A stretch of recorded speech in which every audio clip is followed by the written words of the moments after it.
the Audrey Jones Awards this morning and confirms all of my thoughts coming into this project.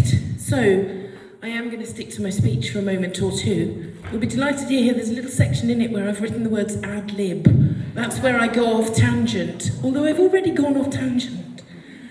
So, Prynhawn da, good afternoon everyone. I am so proud to be here today on behalf of Welsh Women's Aid, and we're sponsoring the Callum Thomas Memorial Award. I'd really like to thank the Wales Assembly of Women, and Jane Crode in particular,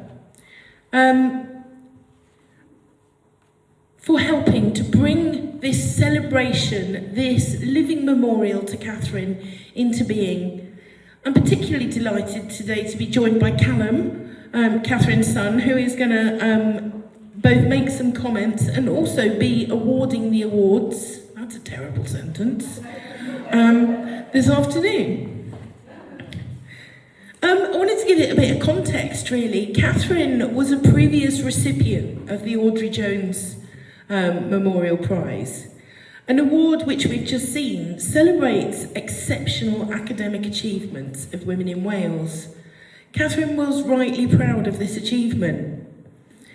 Yet Catherine's academic research rippled out to others. What she read and what she wrote, she discussed and developed and shared with colleagues well beyond the hallowed halls.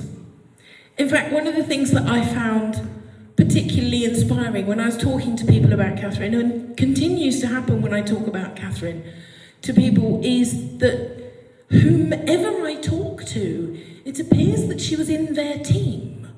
It doesn't matter where they work. So she either had an awful lot of jobs, including at Welsh Women's Aid, where she appears to have been in every single team at once, or she was one of those people that steps into your life and you remember her.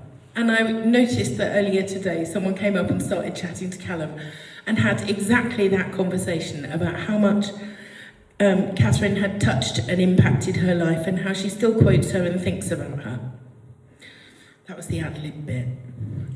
So this Callum Thomas Memorial Award, we hope, is like a sister award, if I can call it that honours Catherine's memory and celebrates the exceptional practice-based achievements of women in Wales. Catherine was a dedicated Welsh Women's Aid colleague who advocated for children and young people affected by domestic abuse and violence in the home. The idea is that it ensures that her legacy will continue to inspire change. This award seeks to honour the exceptional contributions of individuals who have excelled in supporting young people affected by domestic abuse and violence against women. It's inspired by the passion, the unwavering commitment of Catherine, who was a cherished advocate who devoted her life to empowering young people. She believed in creating spaces where young people could not only find the courage to share their experiences, but also access the vital support that they needed in order to heal and to thrive. Her vision was clear, that all young people have the best opportunities to overcome challenges, enabling them to rebuild their lives and reach their full potential. This award will celebrate those who embody her spirit, recognising individuals who have provided a model of best practice in fostering safe, inclusive environments for young survivors. By highlighting and honouring their work, this award also aims to inspire others to follow in those footsteps, ensuring that the legacy of Catherine's dedication continues to resonate across communities. So now I have to say a bit about the nominations for this award. They were incredibly varied, and each of them included elements of the inspirational approach that we hope to see. Indeed, the decision-making process was not without some angst. But there had to be a single overall winner. That was important, but the work of all the nominations stood out as individuals working to bring about lasting change and build a better future showed that dedication and personal touch that Catherine will be remembered for. So, I'm standing here as Welsh Women's Aid, who are sponsoring the award. I'm going to invite Callum to come and say a few words in a moment. For those of you that don't know, Welsh Women's Aid is the national umbrella body for specialist support services all across Wales. Our vision is a world where women and children are free from domestic abuse, sexual violence and all forms of violence.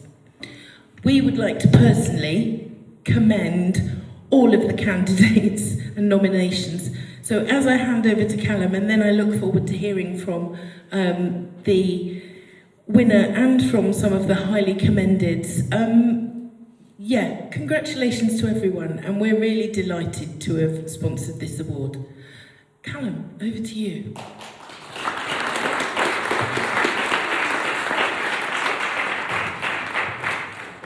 Good afternoon. Just FYI, I haven't actually been able to make it through this speech, so you might need to bear with me. It means more than I can express to be here today to honour my mum's legacy. Someone whose life, energy and compassion is woven into the very purpose of this award. My mum had this extraordinary ability, some sort of like quiet magic, to make every single person she met feel like the most important person in the world. She treated everyone as if they were her best friend, whether she'd known them for 10 years or for 10 minutes.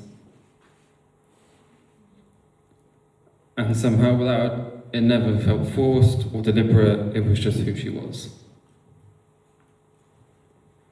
People who worked with her often said that the moment she walked in the room, a weight lifted off her shoulders. She had this presence that made you breathe a little easier, stand a little taller, and feel a lot more capable. And for children, young people, especially those going through things no one should ever have to face, she had a gift. She helped them find their voice at times when they didn't think they had one. Growing up, I saw this every day. I couldn't count the amount of times my brother and I would invite friends over and then end up talking to her more than us. And every single time they'd end up leaving the house feeling brighter and lighter than if they came in. I'd love to say that was because of me, it wasn't.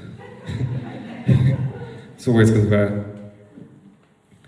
And honestly, I don't blame them. She had this rare ability to make everyone's day shine a little brighter. What always struck me though is that she never saw any of this as remarkable. She never sought recognition, never asked for thanks, and never wanted praise. She just cared deeply, instinctively, and without limits. But the truth is, she's not the only one. There are so many others like her who give so much of themselves to support children and young people affected by domestic abuse and violence, and are not thanked and appreciated enough. Because it's not understating it to say that the work that you all do shapes futures in ways that can't be measured. That's why this award means so much to me and my family. The Callum Thomas Award isn't just about honouring my mum's legacy, it's about recognising all of the people that dedicate their lives supporting children and young people, work that is emotionally demanding, often unseen, and absolutely vital. It's about shining a light on those who lift others up, who empower young people to rebuild, and who show them that they're worthy of safety, dignity, and hope. My mum would have been so proud of this award, not because her name is attached to it, but because it celebrates the values that she lived by: compassion, courage, and advocacy. And the belief that every young person deserves the right to feel safe, supported, and believed in. To everyone nominated, you are making a difference that ripples beyond what you might ever see. You are giving young people a chance to heal, to grow, and to thrive. And it's my privilege to be here to be able to present the award today.